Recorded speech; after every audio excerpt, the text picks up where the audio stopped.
मिट्टी से जुड़ी मेहनत, खेतों में बीतता जीवन। किसान हर दिन सोचता है घर चलता रहे, आज भी और कल भी।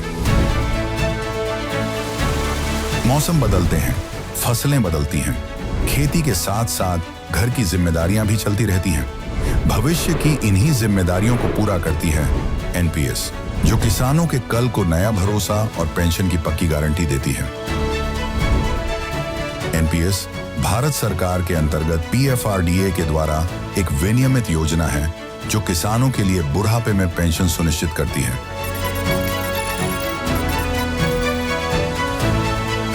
एनपीएस खाता खोलने के लिए अपने नजदीकी सीएससी से संपर्क करें या 1800-1107-08 पर कॉल करें। पेंशन की पक्की गारंटी के लिए एनपीएस जरूरी है।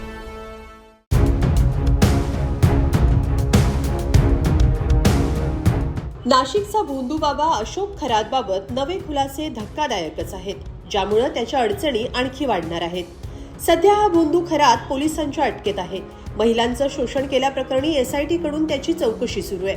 पण या प्रकरणात आता एक नवी माहिती समोर आली आहे. अशोक खरात याच्या विरोधात आणखी एक गुन्हा दाखल करण्यात आलाय. या गुन्ह्यातल्या एफआयआर मध्ये फिर्यादीकडून जे दावे करण्यात आले त्यानं पोलीसही चक्रावून गेलेत. महिलांवर अत्याचार करणारे खरातचे अनेक व्हिडिओ समोर आलेत.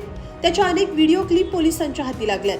पण या व्यतिरिक्त तो जे करायचा ते भयंकर आहे. याबाबत एक एफआयआर दाखल झाली आहे, ज्यात सगळे खुलासे करण्यात आले. आरोपी अशोक खरात हा ज्योतिषी असल्याचा बनाव करत होता. धार्मिक विधीच्या नावाखाली तो अघोरी कृत्य करायचा. धक्कादायक बाब म्हणजे नकली साप आणि कापडी वाघ बनवून तो भाविकांना घाबरवायचा. खरात याचं भयंकर कृत्य काय होतं, ईशानेश्वर मंदिरात काय काय सुरू होतं, या सगळ्याबाबत या नव्या एफआयआर मध्ये धक्कादायक दावे करण्यात आले. यानुसार खरात बाजारातून रानटी चिंचोके आणायचा, जे 100 रुपयात 1 किलो घ्यायचा.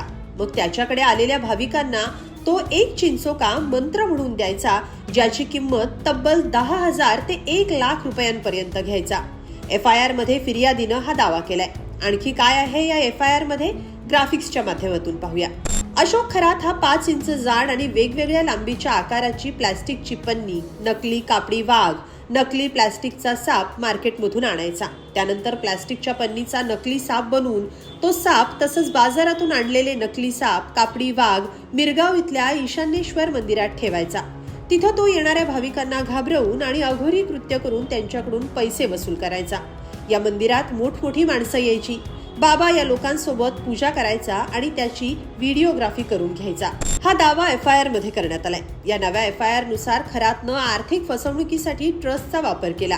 ती फसवणूक कशी केली जायची तेही पाहूया. अशोक खरातनं मिरगाव इथं ईशानेश्वर मंदिर बांधलं असून ईशानेश्वर महादेव मंदिर शिवनिका संस्थान मिरगाव या नावाचं ट्रस्ट स्थापन केलं. या ट्रस्टच्या बँक खात्यावरच अशोक खरात क्लायंटचे पैसे घ्यायचा. खरातनं स्वतःच्या नावावर अमाप संपत्ती गोळा केली. तसंच त्यानं मंदिर ट्रस्टच्या बँक खात्यांचा आणि स्वतःच्या बँक खात्यांचा वापर ब्लॅकचा पैसा व्हाईट करण्यासाठी केला, असाही आरोप फिर्यादीकडून करण्यात आलाय. या फिर्यादीच्या म्हणण्यानुसार महिलांवर अत्याचार करण्यासाठी त्याची भयंकर पद्धत होती. त्यासाठी तो काय करायचा तेही फिर्यादीनं सांगितलंय. अशोक खरात याचं सर्वात भयानक कृत्य म्हणजे तो महिलांवर विधीचं कारण सांगून अत्याचार करायचा. तो महिलांना गुंगीकारक पदार्थ खाण्यास प्रवृत्त करायचा, तसंच गुंगीकारक द्रव्य पिण्यासाठी द्यायचा. त्यानंतर तो महिलांवर अत्याचार करायचा. तसंच अत्याचार केल्यानंतर तो त्या महिलांना जीवे मारण्याची धमकी द्यायचा, असा आरोप एफआयआर मध्ये फिर्यादीकडून करण्यात आलाय. दरम्यान खरात सर्वसामान्यांसाठी उपलब्ध असला तरी श्रीमंत क्लायंटसाठी त्याने वेगळं मॉडेल तयार केलं होतं. एखाद्या मोठ्या नेत्याला किंवा उद्योजकाला जर त्याला स्वतःच्या घरी किंवा ऑफिसवर बोलवायचं असेल तर खरात एका भेटीसाठी तब्बल 50 लाख रुपयांपर्यंत शुल्क घ्यायचा, अशी माहिती समोर आली आहे. आणि यातूनच खरातनं अनेक मालमत्तांची खरेदी केल्याचं आता समोर आलंय. एकंदरीत एका नव्या एफआयआर मुळे खरातचे नवनवे कारनामे समोर आलेत. या सगळ्याबाबत तुम्हाला काय वाटतं, कमेंटमध्ये नक्की लिहा आणि lokmat.com ला सबस्क्राईब करा. धन्यवाद.